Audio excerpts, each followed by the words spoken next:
Bonjour Thomas Gomard. Bonjour Laurent Phébis. Thomas, je rappelle que vous êtes directeur de l'IFRI, l'Institut français des relations internationales, et nous allons évoquer aujourd'hui la politique étrangère, ou plutôt l'entrée en politique étrangère du nouveau président, Emmanuel Macron.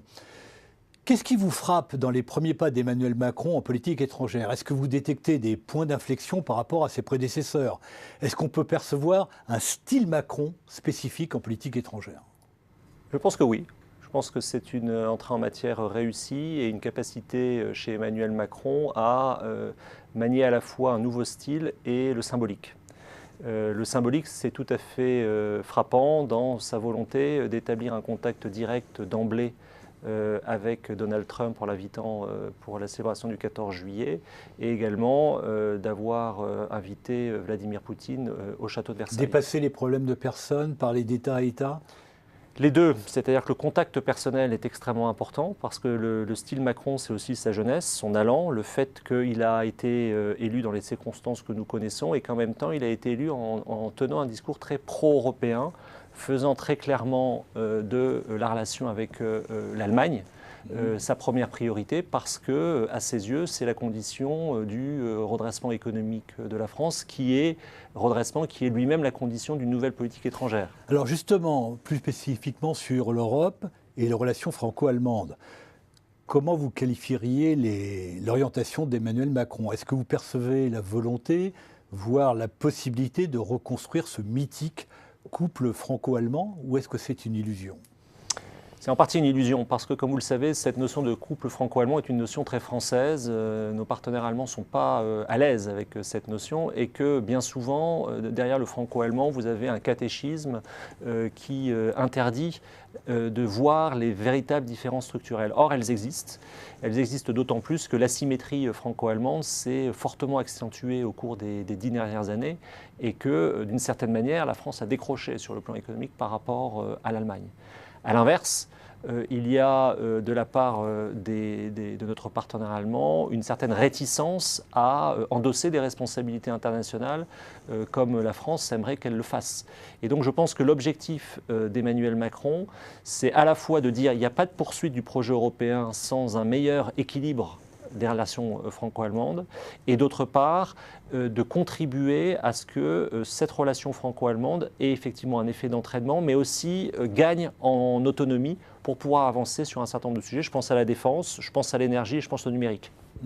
L'atout de la France par rapport à l'Allemagne, ça reste quand même ses capacités militaires.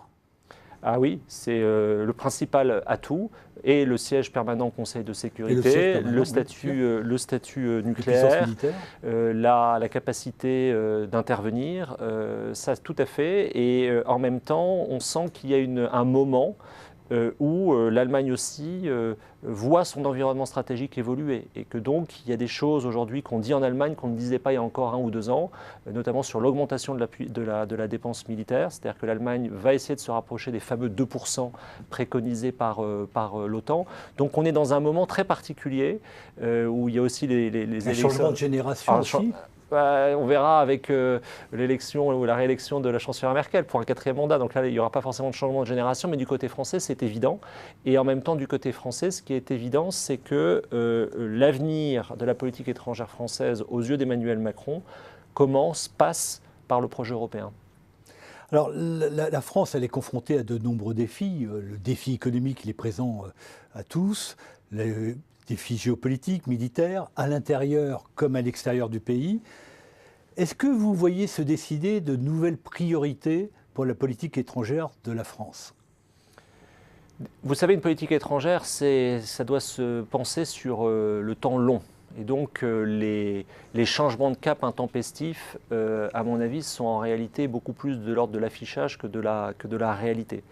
La priorité, elle est très clairement aujourd'hui dans le discours et dans les premiers pas, sur, d'une part, la relation avec l'Allemagne et d'autre part, deuxième fil rouge de la politique française, je dirais depuis presque 1917, la relation avec les États-Unis et la Grande-Bretagne dans le domaine de la sécurité et dans le domaine du nucléaire militaire et également dans le cadre du Conseil de sécurité. Et puis j'ajouterai un troisième aspect qui est peut-être effectivement en train de revenir sous des formes nouvelles avec Emmanuel Macron, c'est le multilatéralisme que la diplomatie française a en partie délaissé par manque de moyens au cours des 10 dernières années, c'est-à-dire la présence dans les instances internationales, quelle qu'elle soit, une présence physique avec un investissement sur les hommes, et puis aussi quelque chose qui m'a frappé dans le discours d'Emmanuel Macron aux ambassadeurs fin août, l'importance qu'il accorde à la francophonie. Alors c'est un serpent de mer, mais en réalité je pense qu'il y a une conception aujourd'hui élargie, probablement modernisée de la francophonie, pas seulement comme défense de la langue française, mais aussi comme vecteur d'expansion économique et d'influence politique. Alors, autre question que je voulais vous poser, un des éléments frappants lors du quinquennat précédent, sous François Hollande et avec Laurent Fabius au ministère des Affaires étrangères, ça avait été l'accélération de la diplomatie économique qui était devenue une priorité. Est-ce que vous avez le sentiment que cette orientation va être conservée ? Alors, dans le discours, c'est moins marqué qu'effectivement sous François Hollande et Laurent Fabius, qui avaient regroupé au Quai d'Orsay le commerce extérieur et le Quai d'Orsay également le tourisme. Donc ça continue, je dirais, en termes organiques à fonctionner, donc ça va produire ses effets. Les succès sont, je dirais, le bilan est mitigé. C'est-à-dire qu'il y a eu des résultats positifs et puis des résultats plus décevants. Je pense qu'il faut bien s'entendre sur le terme.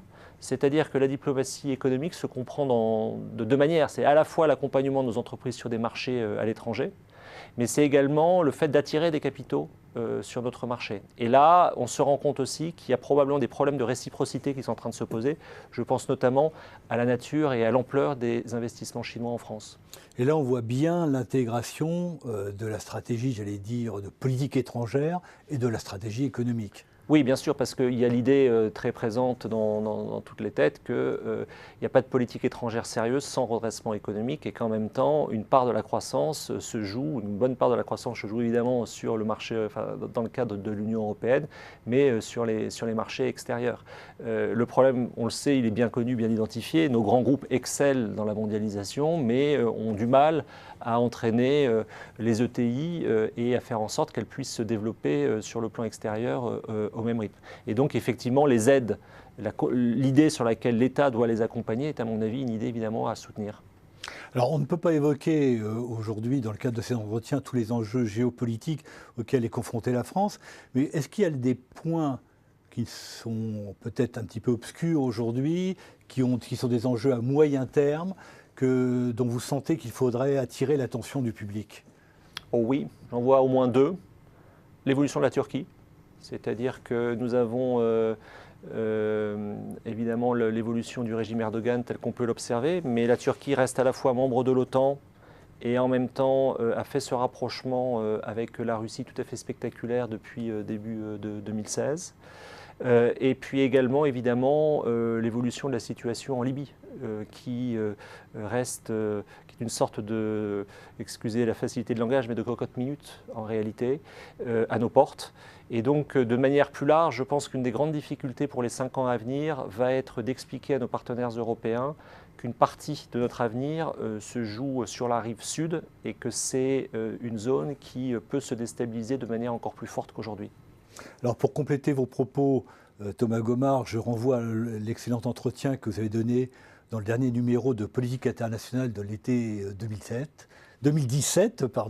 Thomas Gomard, je vous remercie. Merci.